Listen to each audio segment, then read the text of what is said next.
Albert Rickman, and you're watching Auto Drive, which comes out every other Wednesday in the Gleaner. This is a 1938 Norton. It's a World War II bike. A lot of people usually see it and think it's a German bike, but it's actually an English bike. This bike, I bought it in about 1989. I had it for a number of years before I actually started restoring it. It was just parked. The previous owner was an elderly gentleman. He actually used to ride it on a regular basis to Mandeville and back to Kingston, and very, very often. To do the full restoration took me quite a number of years, but eventually I got it done. It was finished probably about 6 years ago. When I am on the bike riding it, wherever I've ridden it in, like for Independence Parade and so on, but people are always amazed to see a bike 77 years old still on the road, rideable. Yeah, it was about 3 years ago that I partaked in Independence Parade. There was about 20 vintage vehicles there, and I went out with my bike, and people were in awe as to just seeing the old bike running. I started restoring this bike shortly after I got it, but it took me a number of years to finish because just the time and stuff like that, with children and everything, it just get always put on the back burner. Until a couple of years ago, I decided that it was time to finish it, and I just made a special effort and just went through and did everything and finished the full restoration on it. Yeah, from I'm growing up, I have been working on vehicles and things with my father. He's the one that really got me into the whole mechanics field and thing. I have not formally trained, but I used to operate a garage, and everything on the bike, it was done by me. Everything from pulling down the engine, the frame, everything. And what we did is started from paint removing the frame right back down to metal, bringing it up with primer, different levels of primer, epoxy prime, and then you put on the color over that. The first part that we started, when we started the restoration, was just pulling down the bike. Just taking off the wheels, take off the tank, and then we just kind of analyzed what was there, and then we got started on it. Paint remover, took off the tires and thing first, and then we got paint remover and started paint removing, whatever paint was there, and carried right down to metal. And then from there now you start the sanding process where you just sand it off and bring it back up with the primer, the epoxy primer, and go from there. Well, luckily for me, when it came onto the engine, and I pulled the engine and the engine wasn't in bad condition, I was able to save a lot of parts and reuse a lot of stuff in there. So luckily for me, I never need to go and source a lot of parts for it. What I did is just refurbish some of the parts that I had and just rebuild the engine. Yeah, this bike has on what is called a Springer front end. There is no shocks or anything on it per se. What it has is just some friction disc that you can tighten them up a little bit and release it according to the type of terrain that you're running on. This bike was designed to go over dirt type roads. It was not designed for asphalt road.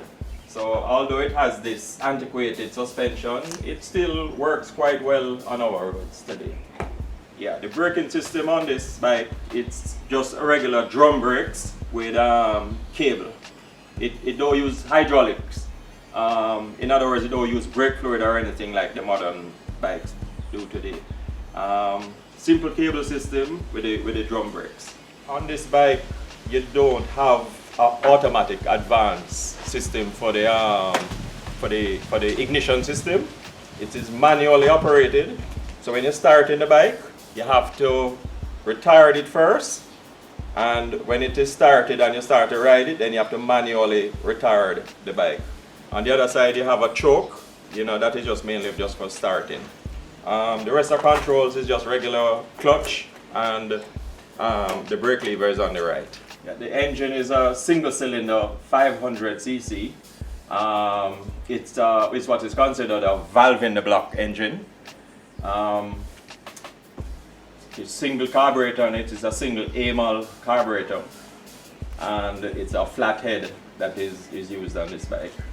The valves on it are exposed valves. So if you take off this cover here, you have all the valves that are exposed, and what you have to do, every now and again is grease the valve stems to prevent them from wearing. On this bike here, it's a 4-speed gearbox. Unlike modern bikes today have the gear lever on the left side and the brakes on the right. On this bike, you have the gear lever on the right and the brakes on the left. So it can get a bit confusing if you were to ride this and ride a modern bike today. It's also 1 up and 3 down. The engine is a dry sump engine. It has an oil tank, and the oil tank just feeds the engine, and the oil is just pumped back in and stored in the tank. As I said before, this bike does not have any suspension for the back wheel. It's a solid frame, solid suspension. The only suspension that you're going to get when you're riding it is the springs that are in the seat. That is about it. Yeah, this tag that is on the back, it's because this bike is a World War II issued bike. You have this plate and the issued number on it, just designating that it's a World War II bike. So now I'm going to take you through the starting procedure on the bike. First thing you have to make sure is that you have it on full retard. If you don't put it on full retard, you can end up in the hospital with a broken leg or a damaged knee.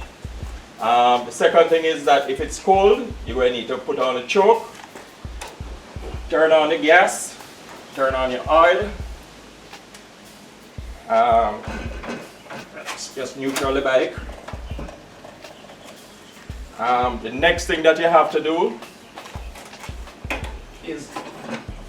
is find top dead center. Then you have to carry the crank, release the compression, and carry the crank handle just a little past top dead center on the bike.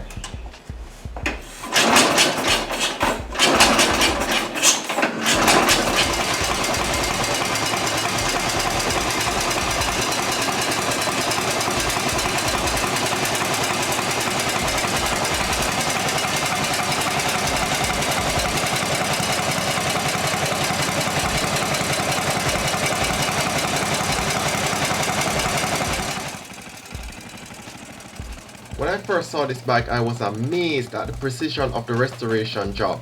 Every detail was on point, the paint job was thorough, and all the parts were properly put together. As soon as we got it started, which by the way is a tricky process, I wanted to know, what does it ride like? Surprisingly, the ride wasn't unbearable as it pertained to comfort, and it was very sturdy, meaning all the major parts were well lubricated and screwed tightly. Even when I went into potholes, none of the parts would rattle. When taking corners, the bike was fairly maneuverable. This was also impressive because this bike is over 70 years old. Now to be fair, I wasn't trying to ride the bike beyond 15 kilometers per hour, knowing that the spring seats were only going to be comfortable at a certain speed. Plus the muffler makes a constant pop sound, which is due to the vintage combustion engine. Despite the fact that it won't get you from 0 to 60 in 5 seconds, it will get you to your destination with very little compromises.